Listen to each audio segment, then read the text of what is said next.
الحمد للہ الکریم الوہاب، الحمد للہ الرحیم التواب، الحمد للہ الہادی الی الصواب، مزیل الشدائد وکاشف المصائب، فارج الہم کاشف الغم، مجیب دعوت المضطر، سبحانہ یسمع جہر القول وخفی الخطاب۔ ہر طرح کی تعریف اور حمد اللہ رب العزت کے لیے ہے جو کرم کرنے والا ہے، عطا کرنے والا ہے۔ ہر طرح کی حمد و ثنا اللہ سبحانہ وتعالیٰ کے لیے ہے جو بہت رحم فرمانے والا، بہت توبہ قبول کرنے والا ہے۔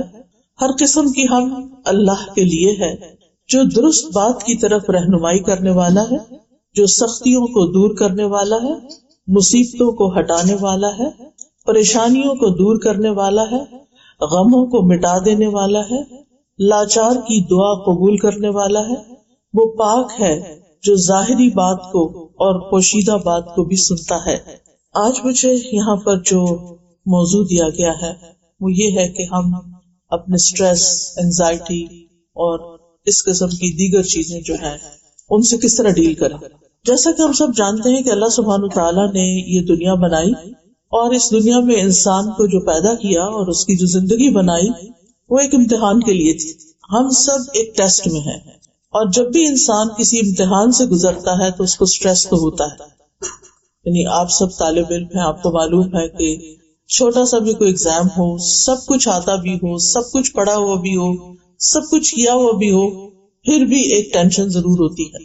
تو یہ تو بہت نیچرل ہے۔ کہاں یہ کہ اللہ سبحانہ تعالیٰ نے خود بتا دیا کہ لقد خلقنا الانسان فی کبد، کہ یقیناً ہم نے انسان کو بڑی مشقت میں پیدا کیا۔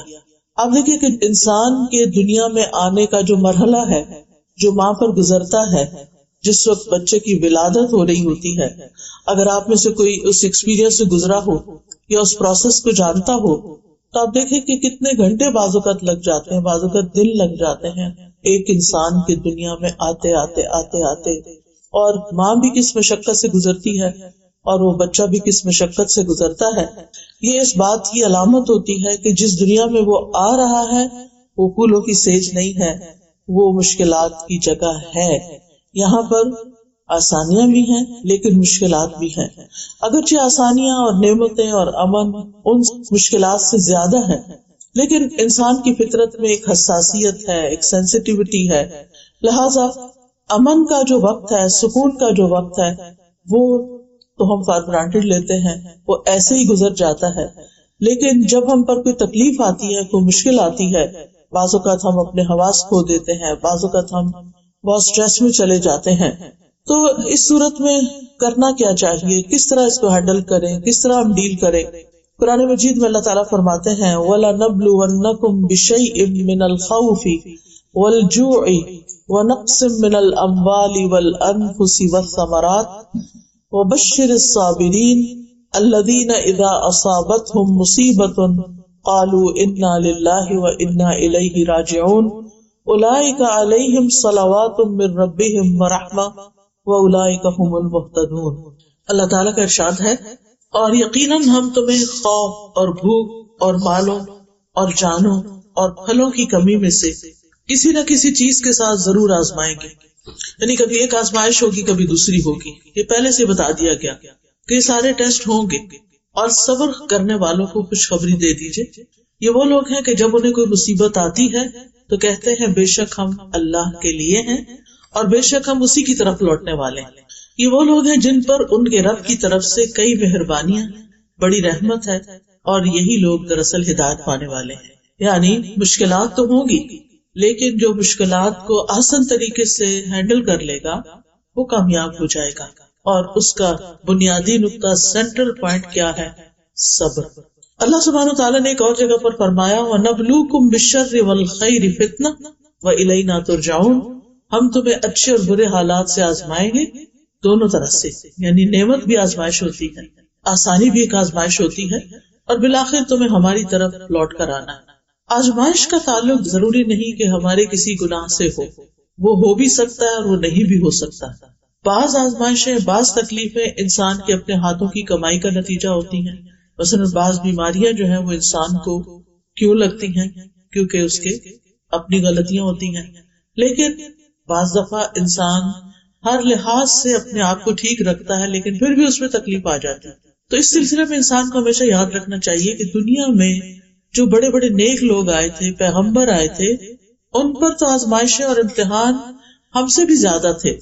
اللہ سبحانہ تعالیٰ فرماتے ہیں وَلَقَدْ كُذِّبَتْ رُسُلٌ مِّن قَبْلِكَ فَصَبَرُوا عَلَىٰ مَا كُذِّبُوا وَأُوذُوا حَتَّىٰ أَتَاهُمْ نَصْرُنَا وَلَا مُبَدِّلَ لِكَلِمَاتِ اللَّهِ، اور بے شک آپ سے پہلے کئی رسول جھٹلائے گئے، یعنی نبی صلی اللہ علیہ وسلم سے پہلے بہت سے رسولوں کو ان کی قوم نے جھٹلا دیا، ایمان ہی نہیں لائے، مان کے ہی نہیں دیا، ان کی کوئی بات سن کے ہی نہیں دی، حالانکہ وہ اللہ سبحانہ تعالیٰ کی طرف سے اپوائنٹڈ تھے.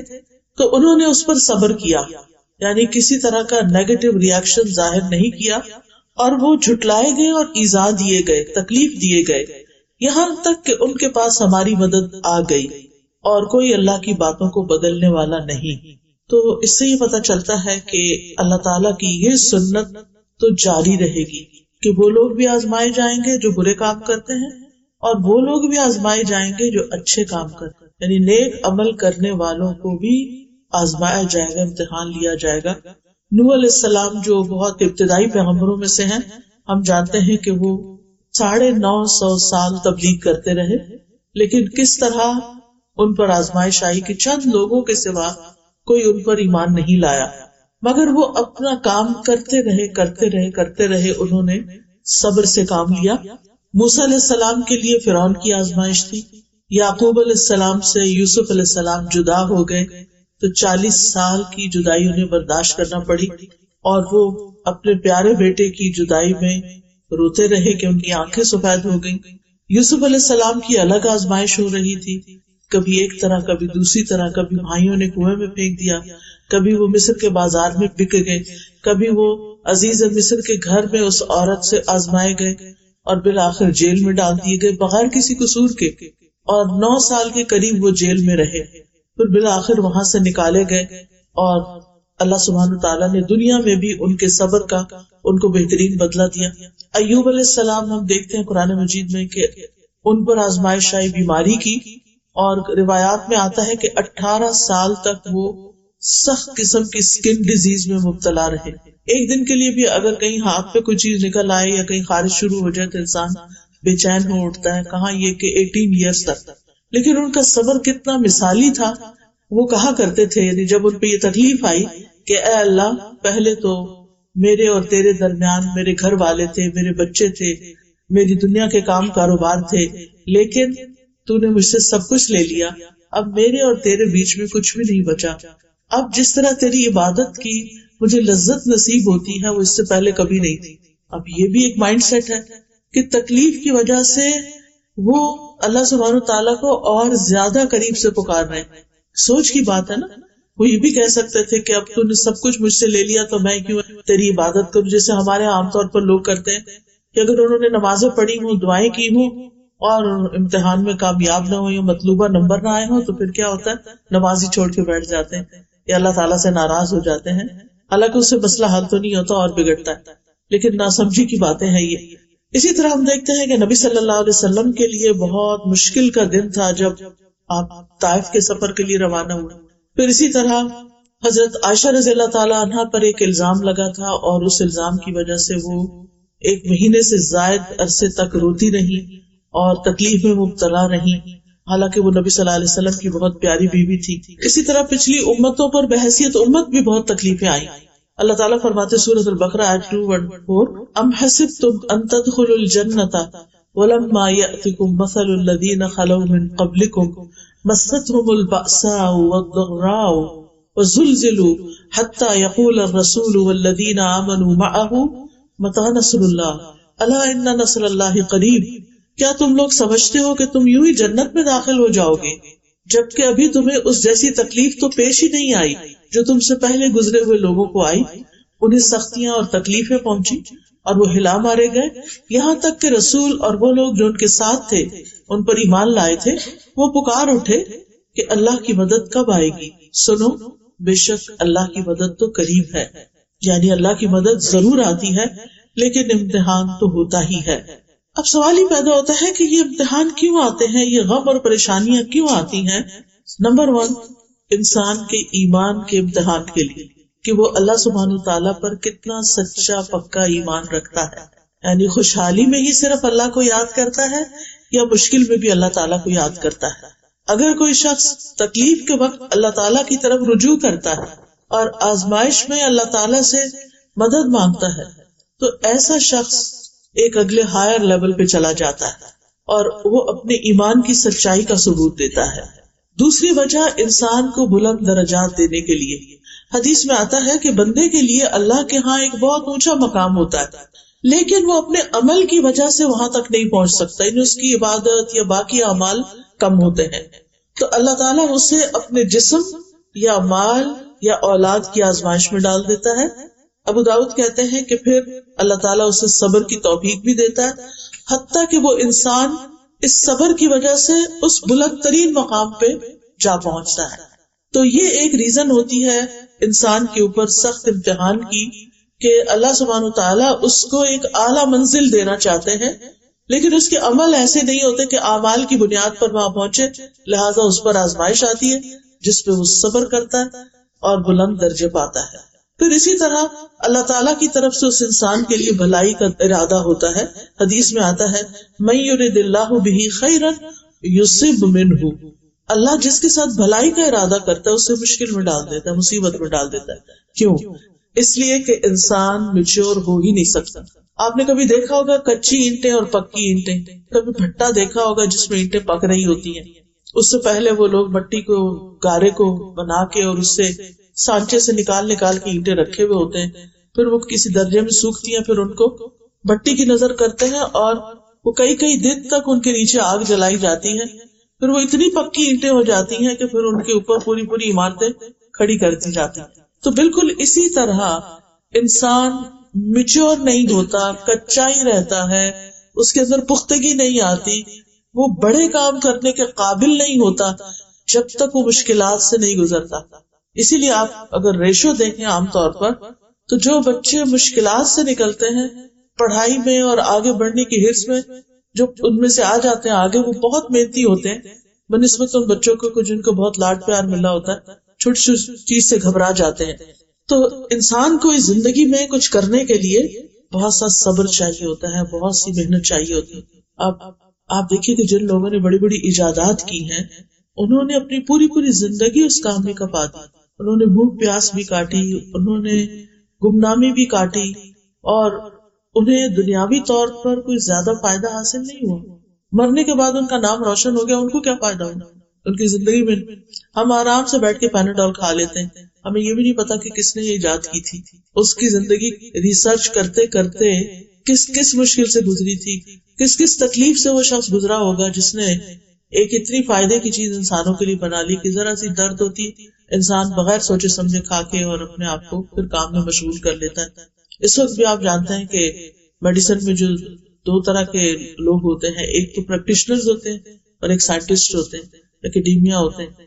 تو اس میں بہت کم لوگ ریسرچ اور اکیڈیمکس کی طرف جاتے ہیں کیونکہ اس میں بظاہر ریوارڈ نظر نہیں آتا، بہت قربانی کرنی پڑتی ہے، آپ کو پیسے بھی کم ملتے ہیں. اس کے برعکس وہ لوگ جو اچھے ہائیلی کوالیفائڈ ہوتے ہیں، پریکٹس شروع کر دیتے ہیں میڈیسن کی، آپ دیکھیں کہ زندگی بالکل الگ ہوتی ہے. وہ دنیا کی زندگی کو انجوائے کر رہے ہوتے ہیں، پیسے سے، شہرت سے، بہت سی چیزوں سے. لیکن جو سائنٹسٹ ہوتے ہیں عام طور پر آپ ان کی اگر زندگیوں کے بارے میں پڑھیں تو آپ حیران ہو جائیں گے کہ کس قدر سادہ زندگی وہ گزارتے ہیں، کس قدر محنت کی، مشقت کی. اسی طرح دین میں جنہوں نے بڑا بڑا نام پیدا کیا، مثلا امام بخاری ہیں، ان کی کتاب اللہ کی کتاب کے بعد سب سے صحیح کتاب بتائی جاتی ہے. امام بخاری 16 سال کی عمر میں اپنے گھر سے نکلے تھے علم حاصل کرنے کے لیے، اور 16 سال تک وہ گھر واپس نہیں گئے. اس دوران انہوں نے احادیث اکٹھی کی، ان کو چھانٹا، پرکھا، دیکھا، اور پھر کتاب لکھی، صحیح احادیث پر مشتمل کتاب لکھی، صحیح البخاری. ہم میں سے آج کس کا یہ یارہ ہے، یہ کس کے اندر یہ ہمت ہے کہ وہ 16 سال اپنے گھر والوں کی شکل بھی نہ دیکھے اور 16 سال تک اپنے گھر والوں سے کوئی بات بھی نہ کرے. آج تو ہمارے پاس ویڈیو کالز کا سسٹم ہے اور اتنی ساری چیزیں آ گئی ہیں کہ ہمیں کوئی مشکل نہیں، ہم دنیا کے کسی بھی حصے میں ہو ہم کنیکشن میں ہی رہتے ہیں. پہلے تو کہا جاتا تھا میرا سلام فلاں کو پہنچانا، یہ بھی ایک بڑا کام سمجھا جاتا تھا. تو اب تو یہ بھی کسی کو کہنے کی ضرورت نہیں، آپ خود ہی کافی ہیں، جس کو چاہے سلام کر لیں. تو اس میں آپ دیکھیے کہ انہوں نے 16 سال لگا کر ایک کتاب لکھی. امام مالک کی کتاب موطا امام مالک سب سے پہلی حدیث کی کتاب ہے جس کی تیاری میں ان کو 40 سال لگے، کیونکہ اس وقت احادیث جمع نہیں تھی. 40 سال ان کو لگے. تو ان کو کسی نے کہا کہ اور لوگ بھی آپ کو دیکھا دیکھی یہ کتاب لکھنے لگ گئے ہیں ایسی. تو انہوں نے کہا کہ ما کان للہ بقیہ، جو اللہ کے لیے ہوگا وہ باقی رہ جائے گا. اور واقعی ان کی کتاب باقی رہ گئی اور باقی کتابیں معلوم نہیں کہاں گئی. تو کہنے کا مطلب یہ ہے کہ جس نے بھی زندگی میں کوئی بڑا کام کیا اس نے مشکلات سہی. من طلب العلا سحر اللیالی، جس نے بلندیاں طلب کی وہ راتوں کو جاگا. رات کی نیند کس کو پیاری نہیں ہوتی، لیکن وہ راتوں کو جاگتا ہے. اور اس میں ہم دیکھتے ہیں کہ امام بخاری کے ساتھ ایک طالب علم اور تھے، وہ کہنے لگے ایک مرتبہ مجھے ان کے ساتھ رات گزارنے کا موقع ملا. میں نے گنا کہ امام بخاری رات 18 مرتبہ اٹھے، رات کے دوران 18 بار اٹھے، دیا جلایا، کچھ لکھا، بند کیا، پھر سو گئے، پھر اٹھے، پھر کچھ لکھا. معلوم نہیں خواب میں دیکھتے ہوں گے یا ان کے ذہن یعنی سو کے بھی نہیں سوتے ہوں گے. تو کہنے کا مطلب یہ ہے کہ یہ وہ لوگ ہیں کہ جنہوں نے اپنی زندگیاں مشقت میں گزاری لیکن دنیا کو ایک بہت بڑا فیض پہنچا گئے. آج بھی ایسے لوگ ہیں، ایسے ریسرچرز ہیں کہ جو بعض اوقات صرف جنگلوں میں ہی رہ کے زندگی بسر کرتے تھے. ایک چھوٹی سی ویڈیو جو ہم 2-3 منٹ میں دیکھ لیتے ہیں نا کسی پرندے کی ساری زندگی کی، کہ کس طرح وہ بڑا ہوتا ہے اور گھر بناتا ہے اور کس طرح بچے دیتا ہے اور کس طرح بچے اڑ جاتے ہیں. وہ 60 ڈیز بھی ریسنٹلی کسی نے مجھے بھیجی، تو بہت ہی انٹرسٹنگ تھا. اللہ کی تخلیق پہ غور کرنا چاہیے. اس ٹیکنالوجی کے دور میں ہر چیز بری بھی نہیں ہے. خیر، تو اس میں دیکھ رہی تھی کہ 60 ڈیز کی ویڈیو تھی. اب میں سوچی تھی اس شخص نے جو یہ ویڈیو بنائی ہے یہ 60 ڈیز تک کانسٹنٹ آبزرویشن کرتا رہا اس پرندے کی کہ کس طرح یہ گھر بنانے سے لے کے انڈے دینے سے لے کے اور بچوں کو پالنے سے لے کے کس طرح یہ ایک بچہ پھر اڑ جاتا ہے. تو چھوٹا سا بھی کام کرنا تو انسان کو محنت اور صبر کی ضرورت ہوتی ہے. اس کے بغیر اگر آپ صرف ایک حیوان کے لیول پر زندگی بسر کرنا چاہتے ہیں، گائے بھینس کے لیول پر، تو آپ دیکھیں اس کی زندگی میں کیا ہے. صبح سو کے اٹھتے ہیں، کھاتے ہیں، پیتے ہیں، دودھ دیتے ہیں، پھر کوئی کھانا شروع کر دیتے ہیں، پھر دوبارہ سو جاتے ہیں بیٹھے بیٹھے یا کھڑے کھڑے، پھر دوبارہ کچھ کھا لیتے ہیں. کئی دفعہ دیکھو کھانا ہی کھانا، ان کے 4 پیٹ ہوتے ہیں، آپ کو معلوم ہی ہوگا. اور کام ان کا کیا صرف ہمارے لیے دودھ بنانا یا پھر اپنے بچے پیدا کرنا اور ان کے بچے کچھ ان کا دودھ پی لیتے ہیں. تو اب آپ سوچئے کہ ایک وہ زندگی ہے کہ جس میں آپ اٹھے کھائیں پیئیں اور سو جائیں اور پھر اٹھے کھائیں پیئیں اور کہیں نکل جائیں اور اٹھے کھائیں پیئیں اور پھر، تو یہ زندگی تو حیوانوں کی زندگی ہوتی ہے، انسانوں کی تو نہیں ہوتی. لیکن ظاہر ہے کہ انسانوں کو جب کوئی کام کرنا پڑتا ہے تو اس میں انہیں مشقت ہوتی ہے، اور جب مشقت ہوتی ہے تو پھر انسان کو تکلیف پہنچتی ہے اور انسان کی استقامت ختم ہونے لگتی ہے. جو بھی اس نے کام شروع کیا تھا آدھے میں چھوڑ کے نکلنا چاہتا ہے اسے. اور پھر آپ سوچئے کہ اس کا نتیجہ کیا ہوتا ہے یا انجام کیا ہوتا ہے. وہاں تک تو وہ نہیں پہنچ سکتا جہاں تک اس کے لیے پہنچنا ہوتا ہے. اگر انسان یہ بات یاد رکھے کہ غموں سے پاک زندگی صرف جنت کی زندگی، دنیا میں یہ نہیں ہو سکتا، تو پہلے سے ہم مینٹلی پریپیئرڈ ہوں گے کہ اس دنیا میں تو امتحان ہوں گے. دیکھنے کی بات یہ ہے کہ مجھے کیا کرنا ہے، تو اس میں پھر انسان اس کے مطابق اپنی زندگی بسر کرتا ہے. جنت ایسی جگہ ہے جہاں صحت ہی صحت ہے، بیماری نہیں، زندگی ہے کبھی موت نہیں ہوگی، جوانی ہے کبھی بڑھاپا نہیں آئے گا، آرام ہے کبھی بے سکونی نہیں ہوگی. اور کہا جائے گا پکار کر یہ جنت ہے جس کے تم وارث بنائے گئے ان اعمال کے بدلے جو تم کر کے آئے. یعنی دنیا میں تم نے مشقتوں میں زندگی بسر کی، کام کیا، محنت کی. ظاہر ہے کہ اٹھ کے وضو کرنا ہی ایک بڑا مشکل کام لگتا ہے، اور اس کے بعد نماز پڑھنا، نماز میں بھی صرف فرض نہیں نوافل کا اہتمام کرنا. تو یاد رکھیے کہ دنیا ہے ہی کام کی جگہ، اور اس کام میں ہی انسان کا آرام ہے. اور جب انسان کام چھوڑ دیتا ہے اس کی زندگی میں چیلنجز نہیں رہتے اور بالکل وہ ایک آرام کی زندگی بسر کرتا ہے، تو وہاں سے پریشانیاں شروع ہوتی. جو کہتے ہیں نا خالی ذہن شیطان کا گھر، پھر شیطان اس کے اندر مستقل وسوسے ڈالتا رہتا ہے. اب سوال یہ پیدا ہوتا ہے کہ کیا پھر انسان کو پریشان رہنا چاہیے، غمگین رہنا چاہیے؟ ہرگز نہیں. ہمارا دین یہ نہیں کہتا کہ تم غم مناؤ کیونکہ یہ ایمان کا حصہ ہے، ایسا کچھ بھی نہیں ہے. یہاں پر غم انسان کے اوپر آنے والی مصیبتوں میں سے ایک مصیبت ہوتی ہے، اور جنت میں جا کے انسان کہے گا الحمدللہ الذی اذھب عنا الحزن، اللہ کا شکر جس نے ہمیں غم سے نجات دی۔ مومن کا غم کیا ہوتا ہے؟ مومن دنیا کی حقیر چھوٹی چھوٹی چیزوں پہ غم نہیں کرتا۔ مومن کا غم یہ ہوتا ہے کہ میری آگے کی دنیا کا جو کبھی ختم نہیں ہوگی اس کا کیا بنے گا، کیا میرا رب مجھ سے راضی ہے یا نہیں، اس کی ساری فکر اسی چیز کی ہوتی ہے۔ اور پھر آپ دیکھیے کہ ہمارا دین ہمیں اس سے منع کرتا ہے کہ ہم ہر وقت غمگین رہیں۔ جنگ احد میں مسلمانوں کو غم پہ غم پہنچا تھا، 70 صحابہ شہید ہو گئے تھے، نبی صلی اللہ علیہ وسلم کے دندان مبارک شہید ہوئے، پھر اسی طرح مسلمانوں کا بہت مالی نقصان، ہر طرح کا نقصان ہوا تھا۔ لیکن اللہ سبحانہ وتعالیٰ نے فرمایا فَأَثَابَكُمْ غَمًّا بِغَمٍّ لِكَيْ لَا تَحْزَنُوا عَلَىٰ مَا فَاتَكُمْ، اللہ نے تمہیں رنج پہ رنج دیے، غم پہ غم دیے، مشکل پہ مشکل ڈالی، تاکہ تم ایسی بات پہ غم نہ کرو جو تمہارے ہاتھ سے نکل گئی۔ یعنی جو چیز ہمارے ہاتھ سے چھٹ گئی، اگر کوئی اپرچونٹی نکل گئی، ہم کہیں سلیکٹ نہیں ہوئے کسی پروموشن کے لیے، کسی چیز کے لیے، اب وہ کچھ نہیں سکتا، اب صبر کر کے آئندہ کی تیاری کرو۔ لیکن ہم تیاری کیسے کریں؟ ہم تو پچھلے غم سے نہیں نکل رہے۔ تو انسان آگے نہیں جا سکتا جب تک کہ وہ پیچھے سے چھٹکارا حاصل نہیں کرتا۔ تو اللہ سبحانہ وتعالیٰ غم پہ غم کیوں ڈالتا ہے؟ تاکہ انسان غم نہ کرے۔ تو کہتے ہیں مشکلیں اتنی پڑی مجھ پر کہ آسان ہو گئی، کیونکہ جس انسان کی زندگی میں مشکل پہ مشکل آتی ہے تو جب وہ کسی کی مشکل کو دیکھتا ہے تو سمجھتا ہے کہ یہ تو کچھ مشکل ہی نہیں، میں بہتوں سے اچھا ہوں۔ پھر اسی طرح موسیٰ علیہ السلام کی والدہ کو جب حکم ہوا کہ وہ ان کو سمندر میں بہا دے، تو ایسی صورت میں اللہ سبحانہ وتعالیٰ نے ان کو حکم دیا وَأَوْحَيْنَا إِلَىٰ أُمِّ مُوسَىٰ، ہم نے ام موسیٰ کی طرف وحی کی ان ارضعیہ، کہ موسیٰ کو دودھ پلاتی رہ، فَإِذَا خِفْتِ عَلَيْهِ فَأَلْقِيهِ فِي الْيَمِّ، پھر جب تجھے اس کی زندگی کے بارے میں خوف ہو تو تم اس کو سمندر میں ڈال دینا، وَلَا تَخَافِي وَلَا تَحْزَنِي، نہ خوف کرنا نہ غم کرنا، تو بے شک ہم اسے تیرے پاس واپس لانے والے، یعنی یہ وقت گزر جائے گا، یہ ایک امتحان ہے۔ لیکن اس کے باوجود موسیٰ علیہ السلام کی والدہ نے جب ان کو سمندر میں ڈالا تو ان کا دل اڑ گیا، یعنی ان کے لیے ناقابل برداشت تھا کہ وہ اپنے ہاتھوں اپنے بچے کو کہاں ڈال رہی ہیں۔ اب یہ جو غم ہوتا ہے نا، غم منانے اور غم پالنے کے نقصان ہوتے ہیں۔ ابن قیم کہتے ہیں 4 چیزیں جسم کو تباہ و برباد کر دیتی ہیں: پریشانی، غم، بھوک اور بیداری۔ پریشانی اور غم عزم کو، ارادوں کو کمزور کر دیتے ہیں، یعنی جب انسان پہ بہت غم آتے ہیں نا، پھر وہ کچھ زندگی میں کرنا نہیں چاہتا، لہذا پیچھے رہ جاتا ہے، دل میں کمزوری پیدا ہو جاتی ہے، اور بندے اور اس کے کاموں میں محنت کرنے کے درمیان رکاوٹ بن جاتے ہیں۔ یعنی اگر آپ کی عادت ہے نا ہر وہ غم کرنا، تو پھر آپ ترقی نہیں کر سکتے، محنت نہیں کر سکتے، تو ہر اس کام میں وہ پیچھے رہ جاتا ہے جو اس کے لیے مفید ہوتا ہے۔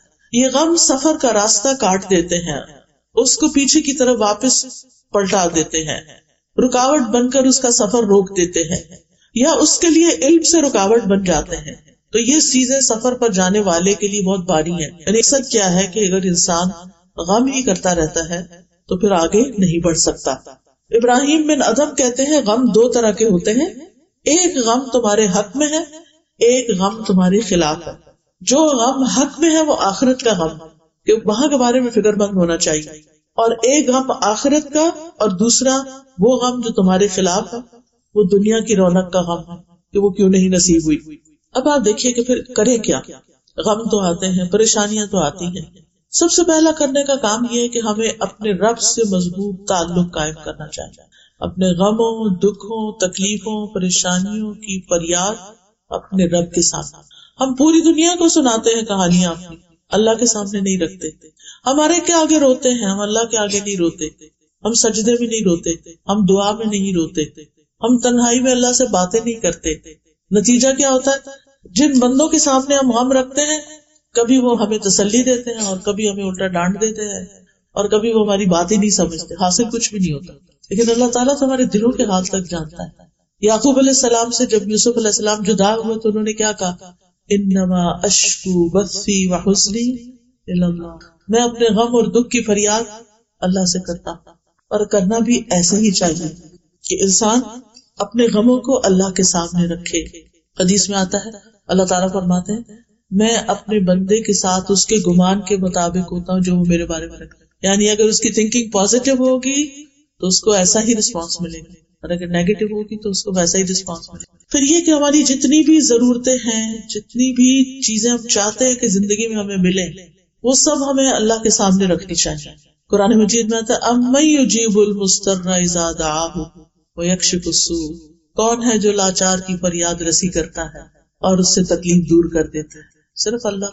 لوگوں کے شکوے کچھ اور لوگوں سے نہیں کرنا، ان سے واپس نہیں کرنا کیونکہ وہ معاملات کو الجھا دیتے ہیں. صرف اللہ سے شکوے کرنا ہے، اللہ کے آگے گڑ گڑانا ہے، اور مشکل وقت میں اللہ پر بھروسہ کرنا ہے، اللہ پر ہی توکل کرنا ہے. اللہ ہے نا، اللہ کر دے گا. اللہ تعالیٰ کو کوئی چیز نہیں روکتی، اللہ تعالیٰ کے لیے کوئی کام کرنا مشکل نہیں. اللہ سبحانہ وتعالیٰ تو میرے دل کی بات بھی سنتا ہے، اگر میں زبان سے رو کے دعا کرتا ہوں تو کیوں نہیں سنے؟ اس کا تو وعدہ ہے وَإِذَا سَأَلَكَ عِبَادِي عَنِّي فَإِنِّي قَرِيبٌ أُجِيبُ دَعْوَةَ الدَّاعِ إِذَا دَعَانِ فَلْيَسْتَجِيبُوا لِي وَلْيُؤْمِنُوا بِي، کہ جب آپ سے میرے بندے میرے بارے میں پوچھیں تو انہیں بتا دیجیے میں تو قریب ہوں. انی قریب، اجیب ہوں، میں جواب دیتا ہوں. دعوت الداعی، پکارنے والے کی پکار کا. گویا جب بھی ہم کہتے یا اللہ تو اللہ تعالیٰ ہمیں جواب دیتا ہے. اے میرے بندے بتا تو کیا چاہتا ہے. اگرچہ اللہ کو پتا ہے ہم کیا چاہتے ہیں، لیکن اللہ تعالیٰ ہمارے منہ سے سننا چاہتا ہے، کیونکہ دعا ایک عبادت ہے. اور جب ہم اپنے منہ سے اپنی بات بیان کرتے ہیں تو ہمارا دل ہلکا ہو جاتا ہے. لوگوں کے سامنے جب ہم بیان کرتے ہیں تو کبھی اور بھی بوجھل ہوتا ہے کہ ڈر ہوتا ہے یہ مسئلہ کہیں بگڑ ہی نہ جائے، کسی اور کو ہی نہ بتا دے. مشکل حالات میں اللہ پہ بھروسہ کرنا سیکھیے، اپنے معاملات اللہ کے سپرد کیجیے. یعنی ہم انسان مشکل نہیں دور کر سکتے، اللہ کے لیے کچھ مشکل نہیں. وہ وہاں سے رستہ دکھاتا ہے جہاں سے انسان سوچ بھی نہیں سکتا. قرآن مجید سورۃ الطلاق کی آیت 3 میں آتا ہے وَمَن يَتَوَكَّلْ عَلَى اللَّهِ فَهُوَ حَسْبُهُ إِنَّ اللَّهَ بَالِغُ أَمْرِهِ قَدْ جَعَلَ اللَّهُ لِكُلِّ شَيْءٍ قَدْرًا. جو شخص اللہ پہ بھروسہ کرے تو اللہ اس کے لیے کافی ہے. اللہ اپنے کام پورے کر کے رہتا ہے. اللہ نے ہر چیز کا ایک اندازہ مقرر کر کے، ہر چیز کا ایک وقت ہے. جیسے آپ بیج ڈالتے ہیں تو درخت کا پھل آنے میں ایک وقت لگتا ہے، لیکن آپ دیکھیں جیسے ہو سکتا ہے آپ کے گھر میں کہیں چیکو کا درخت لگا ہوا، میں کبھی دیکھتی نا کہ ایسے درخت تو بہت پھل لاتے ہیں، یا کبھی شہتوت کا درخت دیکھا جب وہ پھل لاتا ہے اس قدر بھرا ہوا کتنا پھل ہوتا ہے اس کا.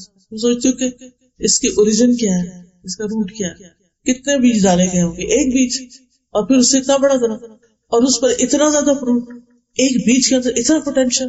اور انسان کی مثال تو حدیث میں درخت سے ہی دی گئی ہے کہ ایور گرین درخت. مومن کی مثال ایسے ہی ہے جیسے ایور گرین درخت ہو. مومن کبھی سوکھتا نہیں، مومن پہ خزاں نہیں آتی، مومن غموں سے گھبراتا نہیں، مومن حل جانتا ہے، مومن اللہ کا دامن تھام لیتا ہے. لیکن جو دعا ہم نے کی وہ سنی گئی، وہ یقیناً سنی گئی، قبول بھی ہو گئی. اس کا نتیجہ ہم کچھ عرصے بعد دیکھیں گے. ان اللہ بالغ امرہ قد جعل اللہ لکل شیء قدرا، بے شک اللہ نے ہر چیز کا ایک اندازہ مقرر کر رکھا ہے، اس لیے وہ اپنے وقت پر ہی کام ہوگا. اس وقت تک کے لیے ہم کیا کریں؟ صبر اور دعا سے کام لیں، کیونکہ ان دو چیزوں سے اجر بڑھتا رہتا ہے. پھر اس بات پر یقین کرنا کہ ہر تنگی کے بعد آسانی ہے. فَإِنَّ مَعَ الْعُسْرِ يُسْرًا، إِنَّ مَعَ الْعُسْرِ يُسْرًا، تنگی کے بعد آسانی ہے، پھر تنگی کے بعد آسانی ہے. اور یہ یاد رکھنا کہ ہر تنگی کے ساتھ دو آسانیاں ہیں، کیونکہ 2 دفعہ آسانیوں کا ذکر آیا ہے. پھر اچھا وقت آنے کا انتظار کرنا، مایوس نہیں ہونا، موت کا ہی نہیں سوچنے لگ جانا، مرنے کی باتیں نہیں کرنا، ہوپ فل رہنا. کیونکہ ہمارے سر میں شدید درد تو ہم کہتے ہیں بس پتہ نہیں ہم بچیں گے نہیں، پھٹ ہی نہ جائے رکھ، سر میں سے کچھ پھٹ گیا تو علاج بھی کوئی نہیں. لیکن امید اچھی رکھنا، سوچ اچھی رکھنا، دعائیں جو اللہ نے سن لی آپ کے لیے ذخیرہ کر دی اس کے بارے میں سوچ اچھی رکھنا. پھر اسی طرح اللہ تعالیٰ کے احکامات کی حفاظت کرنا. نبی صلی اللہ علیہ وسلم نے فرمایا احفظ اللہ یحفظک، تم اللہ کے احکام کی حفاظت کرو اللہ تعالیٰ تمہاری حفاظت کرے گا. اور اس میں سب سے پہلا حکم کون سا ہے؟ نماز. تو نماز پڑھنے والے کو اللہ کی رحمت ملتی ہے. نبی صلی اللہ علیہ وسلم نے فرمایا جب تم میں سے کوئی آدمی نماز کے لیے کھڑا ہوتا ہے تو رحمت الہی اس کی طرف متوجہ ہو جاتی ہے، یعنی اللہ سبحانہ وتعالیٰ آپ کی طرف توجہ فرماتا ہے. اور نماز کے بعد پھر آپ جو دعا کرتے ہیں وہ دعا بھی قبول ہو جاتی ہے. خصوصاً فجر کی نماز کی حفاظت کرنے والا اللہ کی امان میں ہوتا ہے.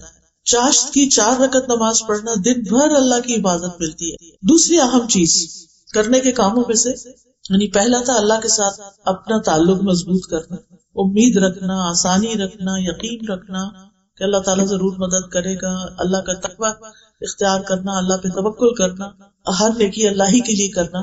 دوسرا ہے قرآن سے متعلق مضبوط کرنا. قرآن ایمان والوں کے لیے شفا اور رحمت ہے. اللہ تعالیٰ نے ہمارے لیے قرآن کی شکل میں ایسی روحانی بیماریوں کے لیے شفا رکھ دی ہے اور اس کے لیے بھیجی ہے یہ کتاب.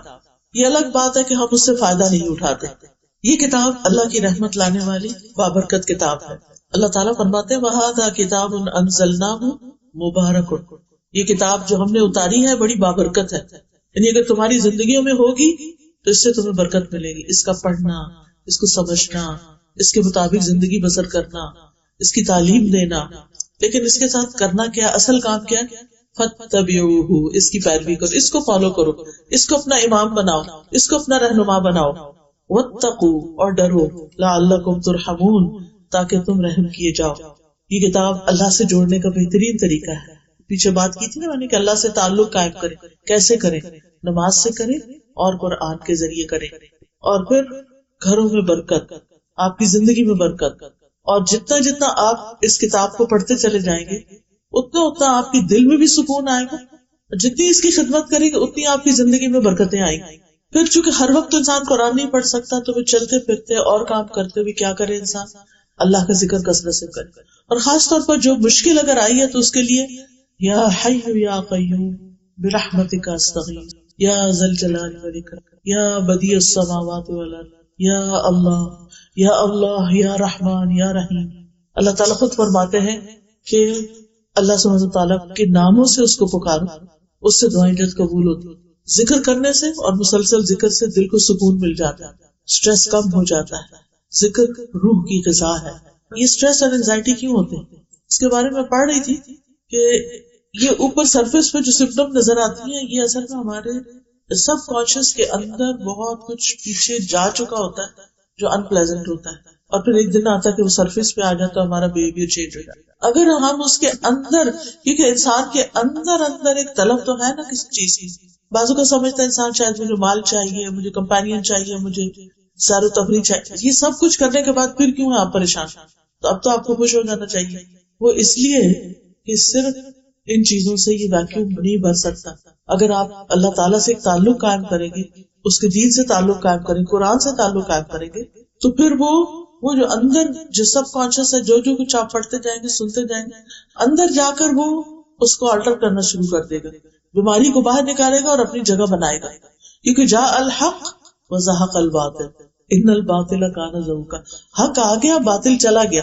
تو جو باطل وسوسے شیطان کی باتیں اور بہت کچھ دل میں بیٹھا ہوا ہوتا ہے، وہ حق بات یعنی قرآن کی بات آ کر اس کو نکال دیتی ہے.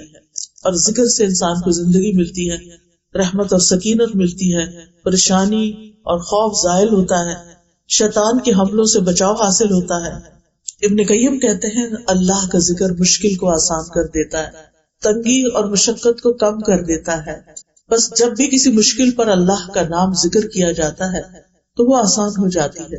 جب بھی کسی مشقت پر اللہ کا ذکر کیا جاتا ہے تو وہ بھی آسان ہو جاتی ہے. اور جس کسی تکلیف پر، سختی پر اللہ کا ذکر کیا جاتا ہے وہ زائل ہو جاتی ہے. اور جس تکلیف پہ اللہ کو یاد کیا جاتا ہے وہ ختم ہو جاتی ہے. اللہ کے ذکر کی تو بہت سی قسمیں ہیں. سبحان اللہ و بحمدہ، سبحان اللہ العظیم، سبحان اللہ، الحمدللہ. ایک دفعہ کہنا میزان کو بھر دیتا ہے. یعنی استغفر اللہ، بہت ساری چیزیں، درود شریف، آیت کریمہ، ان میں سے جو بھی چیز آپ پڑھنا چاہیں پڑھتے جائیں. لیکن ان سب میں جو بہترین چیز ہے جس سے انسان کی مشکلات حل ہوتی ہیں وہ استغفار ہے، اللہ سے گناہوں کی معافی مانگنا. کیونکہ ہمارے اور اللہ کے بیچ میں جو چیز رکاوٹ ڈالتے ہیں وہ ہمارے ہی گناہ ہوتے ہیں. مثلا نماز نہیں پڑھی، مثلا زبان سے لوز ٹاک، مثلا کسی کا حق مار دیا، کسی کو ذلیل کر دیا، کسی کو بے عزت کر دیا، کسی کو پریشان کر دیا، یہ ساری چیزیں اس میں آ جاتی ہیں. پھر روزی میں کشادگی اور مال میں بڑھوتری بھی استغفار سے ہوتی ہے. بہت زیادہ خیر و برکت اور بارشوں کا اترنا اور جسم کی طاقت کا سامان ہونا، یہ بھی اسی استغفار کے ساتھ ہے. پھر یہ کہ ہمیں ایک اور کام کرنا چاہیے، وہ ہے اللہ سے اچھا گمان، کہ اگر تکلیف بھی آئی ہے تو میرے رب نے کسی وجہ سے بھیجی ہے اور اس کا نتیجہ اچھا ہی ہوگا. اللہ کی تقسیم پہ راضی رہنا. اگر ہم سے کسی کو زیادہ مل گیا تو اس سے جیلس نہیں ہونا کیونکہ جالسی تو ہمارے اندر آگ بھڑکا رہی ہے، اس کو کیا جاتا ہے، اس کو تو کچھ نہیں ہوتا، کیونکہ جو کچھ انسان کو ملتا ہے وہ انسان کے لیے ایک امتحان ہی ہوتا ہے. اگر وہ ہمیں نہیں ملا، کسی اور کو ملا تو اسی کا امتحان ہوگا، ہمارا تو نہیں ہوگا. پھر یہ یاد رکھے کہ مایوس ہونا کبیرہ گناہ ہے، اور ملنے والے اجر پہ نظر رکھنا جو ہے انسان کے حوصلے بلند کر دیتا ہے. پھر صبر اور شکر لازم کر لیں زندگی میں، مشکلات پہ صبر اور نعمتوں پہ شکر. کوئی بھی نعمت جو آپ کو ملے، چھوٹی ہو یا بڑی، فوراً اللہ کا شکر ادا کریں. غموں پر، دکھوں پر، تکلیفوں پر صبر. فاصبر صبرا جمیلا. اللہ سبحانہ تعالیٰ ایسے لوگوں کی تعریف کرتے ہیں جو صبر سے کام لیتے ہیں، اور پھر یہ تعریف ہر حال میں ہونی چاہیے. ایک اور چیز جو مشکلات کو ٹالتی ہے وہ ہے صدقہ خیرات. ہمیں ہر روز کچھ نہ کچھ ضرور صدقہ کرنا چاہیے، تھوڑا ہو یا زیادہ. اگر روز کے روز راستے میں کئی مسکین آتے ہیں تو دے دیں، ورنہ اکٹھا کر کے کسی خیر کے کام میں، کسی بڑے پروجیکٹ میں بھی لگا سکتے ہیں. پھر اسی طرح صدقہ جسم کی حفاظت کرتا ہے، بیماریوں سے محفوظ رکھتا ہے، مشکلات اور پریشانیوں کو دور رکھتا ہے. پھر ہے خیر کے کاموں میں والنٹیئر کرنا. ہر کام کمائی کا ذریعہ نہ بنائیں. کچھ کام زندگی میں ایسے رکھیں کہ جو صرف اور صرف اللہ کے ہاں اس کا ریوارڈ پانا ہے، اس کا اجر اللہ سے لینا ہے. اس سے آپ کے دل کو بہت سکون ملے گا. اللہ تعالیٰ فرماتے ہیں جو شخص بھی نیک عمل کرے، خواہ مرد ہو یا عورت، بشرطے کہ وہ مومن ہو، تو ہم اسے پاکیزہ زندگی بسر کرائیں گے، اور آخرت میں ان کے بہترین اعمال کے مطابق انہیں ان کا اجر دیا جائے گا. یعنی ایسے لوگوں کو قیامت کے دن پھر اجر ملے گا. پھر آپ دیکھیے دوسروں کی پریشانیوں پہ غور کر کے اپنی پریشانی کو کمپیئر کر کے چھوٹا سمجھنا. اور پھر نیکسٹ ہے مثبت مصروفیات کے حامل لوگوں سے دوستی کرنا. ایسے لوگوں سے دوستی کرنا جو صالحین میں سے ہوں. ایسے لوگوں سے دوستی کرنا کہ جن کا تھاٹ پروسیس بہت ہی پازیٹیو ہے، وہ ہر چیز میں خیر ڈھونڈ لیتے ہیں. اور ویسے بھی انسان جس کے ساتھ بیٹھتا ہے اسی کے عادات میں ڈل جاتا ہے. مثبت دوستی جو ہے اس کے اثرات بھی مثبت ہی ہوتے ہیں. اور سارے غموں میں سے بہترین غم آخرت کا غم ہے. ہم میں سے ہر ایک اگر وہ غم لگا لے حقیقی معنوں میں، تو اس کے لیے تیاری بھی کرے، پلان بھی کرے، اپنے دل و دماغ کو اسی کام میں لگا دے، اور پھر ہمیشہ کے لیے اللہ سے اس کا اجر پائے. پھر کثرت سے دعا کرنا. دعاؤں کی کثرت ہونی چاہیے، خوشحالی میں بھی تکلیف میں، دونوں حالتوں میں دعائیں کرنا. دعا تقدیر کو بدل دیتی ہے. پورے یقین سے دعا کرنا، اوپر اوپر سے نہیں. اللہ سبحانہ تعالیٰ سے دعا کرتے ہوئے انسان کوئی شرط نہ لگائے، بلکہ اللہ کی راہ میں کھلا دے اور اچھے کی امید رکھے.